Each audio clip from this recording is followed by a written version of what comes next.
Quando a gente fala a respeito do credo apostólico, ou a gente fala a respeito de confessionalidade é o seguinte: tem igrejas, geralmente as igrejas que vêm diretamente da Reforma Protestante, como os anglicanos, os luteranos, os presbiterianos, algumas vertentes batistas também, eles possuem documentos, onde nesses documentos estão registrado tudo aquilo que eles entendem da Bíblia. O objetivo dos documentos é isso: registrar o que aquela igreja entende como a verdade que a Bíblia transmite. Essa é a confissão de fé deles, ou a expressão de fé dessas igrejas, né?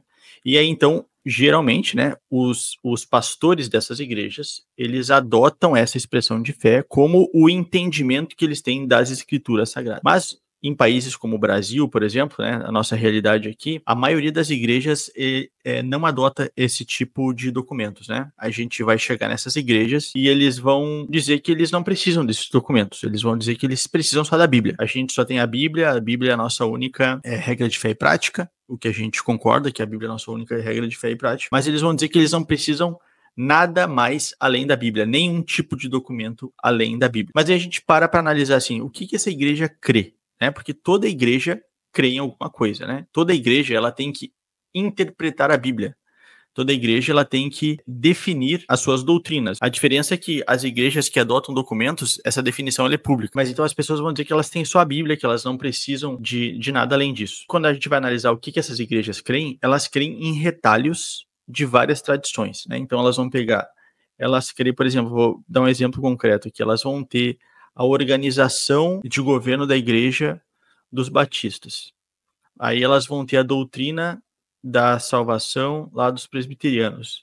Então elas vão começar fazendo uma colcha de retalhos de várias tradições, e aí eu não sei como essas pessoas não acham estranho que elas param, a ideia a gente para e olha assim, existe alguma outra igreja no mundo que crê exatamente como esses irmãos aqui? E aí às vezes a resposta é não. Então às vezes essas igrejas que não adotam uma confessionalidade, não adotam os documentos, elas parecem que estão querendo inventar a roda, né? Então, só elas, no mundo inteiro, têm uma expressão de fé inovadora que nunca antes ninguém teve, né? Então, esse tipo de abordagem é extremamente estranho. Mas o que é mais interessante é o seguinte: mesmo que essas igrejas afirmem que não tem um credo, no fundo, todas elas têm. Porque, como eu disse agora, toda vez que a gente se depara com a Bíblia, a gente tem que interpretar a Bíblia de uma forma. Então, mesmo que não esteja explícito lá o que essa igreja crê através de documentos oficiais, os pastores dessa igreja têm que interpretar a Bíblia de alguma forma. E essa interpretação que eles fazem da Bíblia é o credo que eles possuem. Mas eu vou em seguida já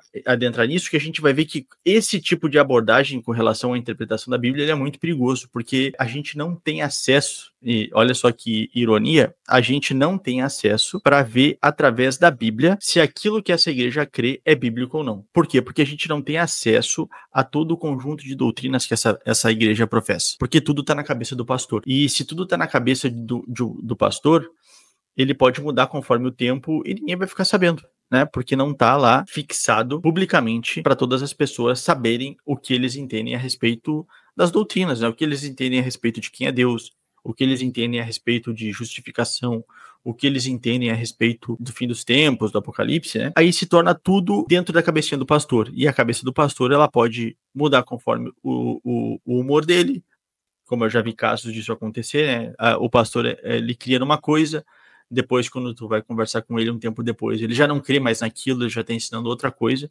Não que as pessoas não possam mudar de opinião, mas se a coisa é tão volátil assim, se a igreja não é informada, isso é muito perigoso, passa pouca segurança, a igreja não tem uma estabilidade doutrinária, né? Essa revelação não está sujeita à avaliação pública, ela não está sujeita a gente comparar ela com a Bíblia e comparar ela, inclusive, com outros credos. Eu vou dar o exemplo de duas igrejas que são confessionais.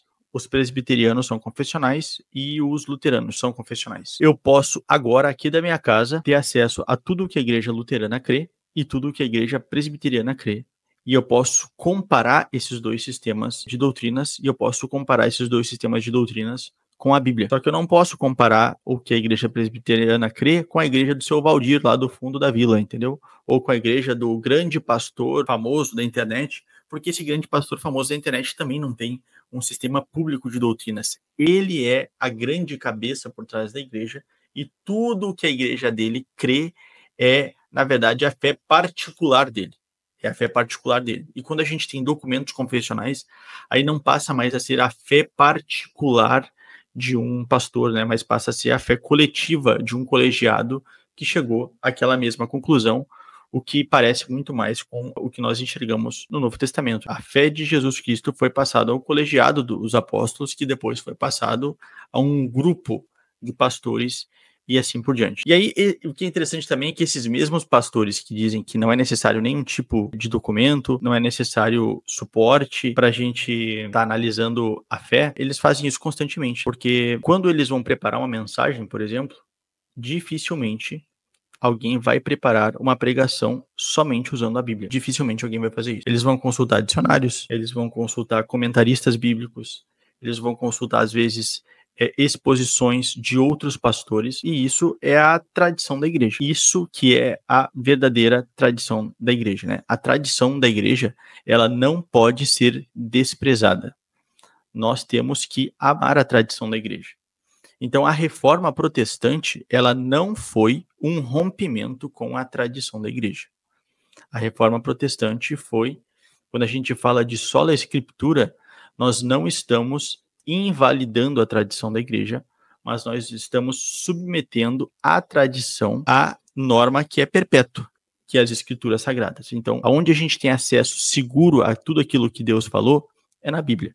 E a tradição, então, ela está sujeita a essa palavra que ela é imutável. Todas as tradições dentro da igreja, a gente filtra essas tradições através das escrituras sagradas. Então, existem tradições que elas são bíblicas. Então, a forma como a igreja tradicionalmente interpreta quem é Jesus Cristo, quando a gente interpreta que Jesus Cristo é o eterno Filho de Deus, Salvador do mundo, o Messias prometido no Antigo Testamento, essa é a forma tradicional de se interpretar os textos da Escritura que falam a respeito de Jesus.